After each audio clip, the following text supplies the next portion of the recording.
ನೀಡುವನು ವರವನ್ನು ಕೊಡೆ ತಾಯಿ ಜನ್ಮವನು ಕಡೆತನಕ ಮರೆಯಲ್ಲ. ಯಾರಿಲ್ಲದಿದ್ದರೇನಂತೆ ಆ ಮುದಿ ಜೀವಗಳಿಗೆ ಸ್ವಂತ ಮಕ್ಕಳಿಗಿಂತ ಪ್ರೀತಿಸುವ ಕಾಳಜಿ ತೋರುವ ಮಗನೊಬ್ಬನಿದ್ದಾನೆ. ಇವರು ಕೇವಲ ಇಲ್ಲಿರುವವರಿಗೆ ಅಷ್ಟೇ ಮಗನಲ್ಲ, ಒಂದರ್ಥದಲ್ಲಿ ನೊಂದ ಜೀವಗಳಿಗೆಲ್ಲ ಮಗ, ತಂದೆ, ತಾಯಿ ಆ ಎಲ್ಲಾ ಜವಾಬ್ದಾರಿಯನ್ನು ನಿರ್ವಹಿಸುತ್ತಿದ್ದಾರೆ. ತನಕ ಮರೆಯಲ್ಲ ಜೋಗಿ, ಕಡೆತನಕ ಮರೆಯಲ್ಲ ಜೋಗಿ.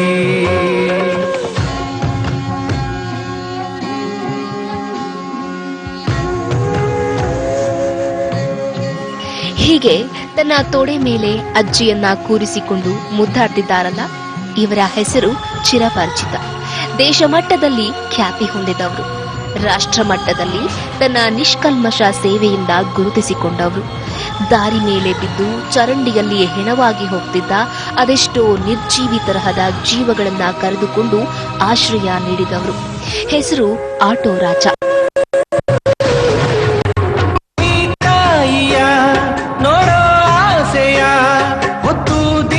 ದಾರಿ ಬದಿಯ ಜೀವನವನ್ನ ಕಂಡವರಷ್ಟೇ ಅಲ್ಲ, ಆ ಜೀವನದ ಅನುಭವ ಹೊಂದಿದವರು.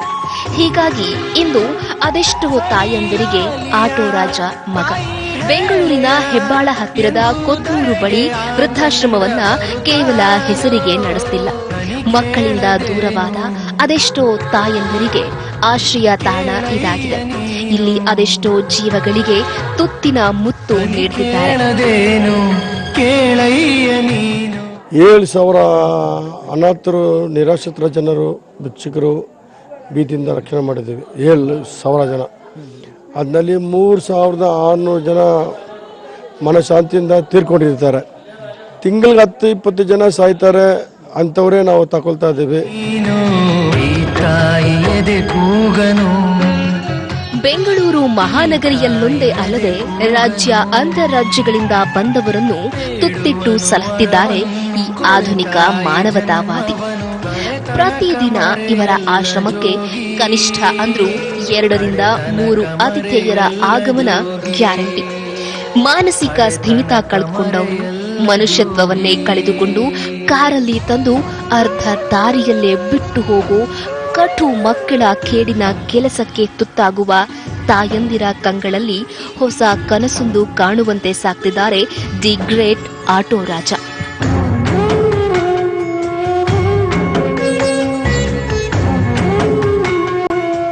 ರಾಜ ತನ್ನ ಆಶ್ರಮದಲ್ಲಿ ಎಲ್ಲರನ್ನೂ ರಾಜ ರಾಣಿಯರಂತೆ ನೋಡ್ಕೋತಾರೆ. ಮಾತ್ರವಲ್ಲ, ಯಾರೇ ಕಾಲ್ ಮಾಡಿ ಇಲ್ಲಾರೋ ರಸ್ತೆ ಬದಿಯಲ್ಲಿ ಅಳ್ತಾ ಕೂತಿದ್ದಾರೆ ಅಥವಾ ಮಾನಸಿಕವಾಗಿ ನೊಂದು ಬಿದ್ದಿದ್ದಾರೆ ಅಂದ್ರೆ ಸ್ಥಳಕ್ಕೆ ಹೋಗಿ ಅವರನ್ನ ರಕ್ಷಿಸಿ ಕರೆತಂದು ತನ್ನ ಹೆತ್ತಮ್ಮನಂತೆ ಕಾಣ್ತಾರೆ. ಹೆತ್ತವರನ್ನೇ ಕರೆಗಣಿಸಿ ದೂರ ಇರುವಾಗ ಈ ಸಹೃದಯಿ ಮಾನವತಾವಾದವನ್ನ ಹೊಗಳೋದಕ್ಕೆ ಶಬ್ದಗಳೇ ಸಿಕ್ತಿಲ್ಲ. ತಾಯಿ ಪ್ರೀತಿಗೆಂದೆಂದು ಕೊನೆಯಿಲ್ಲ. ಎಲ್ಲ ಸರಿ, ರಾಜ ತಾನು ಮಾಡುವ ಕೆಲಸವನ್ನ ಕೆಲಸ ಅಂತ ಭಾವಿಸಿಲ್ಲ, ಅದೊಂದು ಸೇವೆ ಎಂದು ಅರಿತವರು. ವೃದ್ಧಾಶ್ರಮದಲ್ಲಿರುವ ಹಲವರು ಖಿನ್ನತೆಗೆ ಒಳಗಾದವರು, HIV-ಯಂತಹ ರೋಗಕ್ಕೆ ತುತ್ತಾದವರು, ದಾರಿ ಬದಿಯಲ್ಲಿ ಮಲಗಿರುವಾಗ ಕಾಮಾಂಧರ ಕಾಮ ಚೇಷ್ಟೆಗೆ ಕಂಗಾಲಾದವರು, ಹಸಿವಿದ್ದು ಅನ್ನ ಸಿಗದೆ ಹೊಟ್ಟೆ ತುಂಬಾ ಹಸಿವನ್ನೇ ಉಂಡು ಅಲೆಮಾರಿಯಂತೆ ದಾರಿಯ ಉದ್ದ ಅಗಲ ಅಳೆದವರು. ಹೀಗೆ ಒಬ್ಬೊಬ್ಬರ ಬದುಕ ಬಣ್ಣಿಸಲು ಹೊರಟ್ರೆ ಈ ಬದುಕೆ ಸಾಕಪ್ಪ ಅಂತನ್ಸುತ್ತೆ. ಕಡೆತನಕ ಮರೆಯಲ್ಲ ಜೋಗಿ.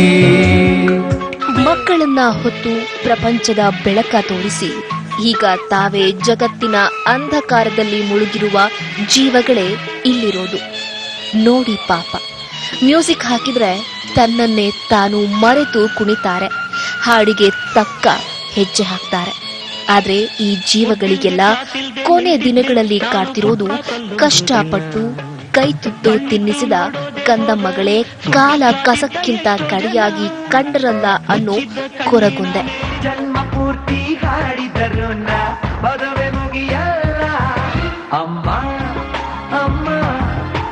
ಇಲ್ಲೊಬ್ಬ ತಾಯಿ ಇದ್ದಾಳೆ ನೋಡಿ. ತರಕಾರಿ ತರೋಕೆ ಒಂದಿನ ಮಾರ್ಕೆಟ್ಗೆ ಬರ್ತಾಳೆ.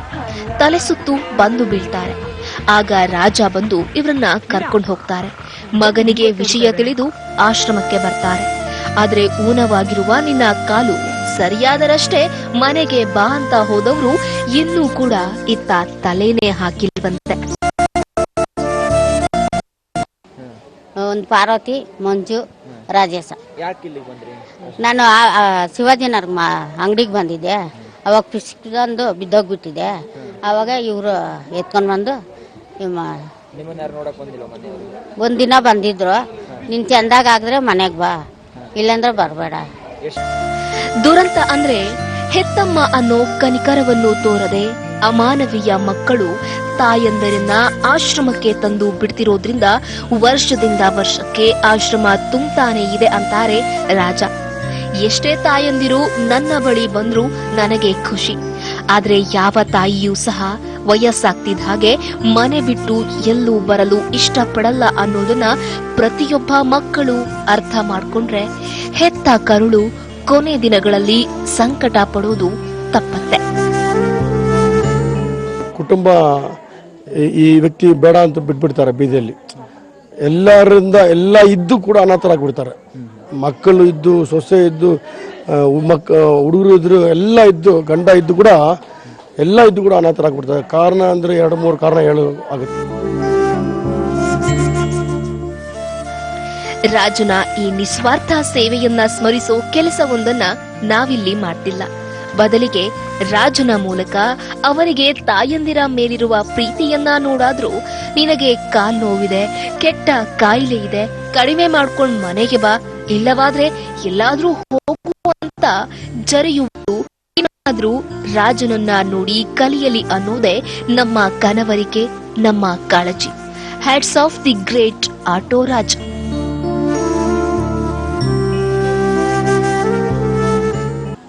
ಇಲ್ಲಿ ಕುಳಿತವ್ರಿಗೆಲ್ಲ ಮನೆ ಇಲ್ಲ, ಮಠ ಇಲ್ಲ, ಅಥವಾ ಮಕ್ಕಳು ಮರಿ ಇಲ್ಲ ಅಂತ ಅಂದ್ಕೋಬೇಡಿ. ಎಲ್ಲವೂ ಇದೆ, ಆದ್ರೇನೂ ಇಲ್ಲ. ಚಿಕ್ಕವರಿದ್ದಾಗ ತಾಯಿಯ ಸೀರೆ ಸಿಡ್ಗಳನ್ನು ಹಿಡ್ಕೊಂಡು ಓಡಾಡ್ತೀವಿ. ತಾಯಿ ಮುತ್ತಿನ ಜೊತೆಗೆ ತುತ್ತನ ಕೊಡ್ತಾಳೆ. ಆದರೆ ನಾವು ದೊಡ್ಡವರಾಗ್ತಾ ಇದ್ದಂತೆ ಮುತ್ತು ಕೊಡೋದಿರ್ಲಿ, ಒಂದು ತುತ್ತು ಕೊಡೋದಕ್ಕೂ ಕೂಡ ನಾವು ಹಿಂದೆ ಅವರನ್ನು ದಾರಿ ಬದ್ಯದಲ್ಲಿ ಬಿಟ್ಟು ಹೋಗ್ತೀವಿ. ಇದಕ್ಕಿಂತ ನಿರ್ದಯಿ ಜಗತ್ತು ಇನ್ನೊಂದಿರ್ಲಿಕ್ಕಿಲ್ಲ. ದಯಮಾಡಿ ಮದರ್ ಡೇ ಆಚರಿಸ್ತೀವಿ, ಕೇಕನ್ನು ಕತ್ತರಿಸ್ತೀವಿ. ಆದರೆ ಈ ತಾಯಂದಿರಿಗೆ ಸ್ವಂತ ಮಕ್ಕಳಿಂದ ಆ ಕೇಕನ್ನು ತಿನ್ನುವಂತ ಭಾಗ್ಯ ಇಲ್ಲ ಅನ್ನೋದಕ್ಕಿಂತ ಆ ಮಕ್ಕಳು ಇವರಿಗೆ ಆ ಕ್ಷಣವನ್ನು ಕಲ್ಪಿಸಿಕೊಟ್ಟಿಲ್ಲ. ಮದರ್ಸ್ ಡೇಯನ್ನು ಆಚರಿಸೋದ್ರೆ ನಾವು ತಾಯಿಂದಿರ ಜೊತೆ ಖುಷಿಯಾಗಿದ್ದೀವಿ ಅಂತಲ್ಲ.